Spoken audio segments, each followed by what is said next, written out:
Баршаңызға сәлем. Бүгін оңай, әр дәмді, әр тез желініп кететін салат жасадым. Менімен бірге болып, видеоның соңына дейін қараңыздар. Барлық заттар тізімін описание бөліміне жазып қоямын. Сол жерден қарап көріңіздер. Ең алдымен тауықтың етін қайнатып алып, пісіріп, осылай соломкаға алып тураймыз. Одан кейін жұмыртқаларымызды да соломкаға алып турап шығамыз.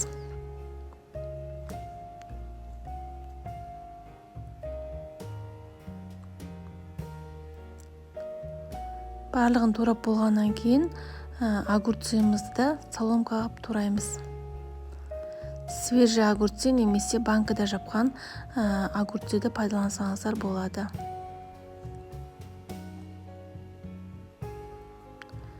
Осылай барлығын турап шыққаннан кейін бірден араластыратын табамызға сала беретін боламыз. Менің арнама тіркелмесеңіздер, тіркеліп, лайк басып, комментарий бөліміне өзіңіздің пікіріңізді жазып кетіңіз. Сіздердің әрбір комментарий, лайктарыңыз менің арнамның дамуына үлкен үлесін тигізеді. Осылай барлығын турап шыққаннан кейін бір банка жүгерімізді ашып саламыз. Одан кейін майонезімізді қосып, аздап тұз сеуіп, барлығын жақсылап араластыратын боламыз.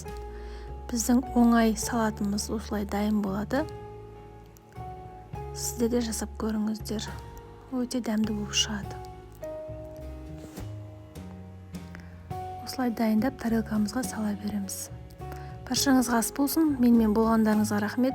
Келесі видеоларда кездескенше сау саламатта болыңыздар.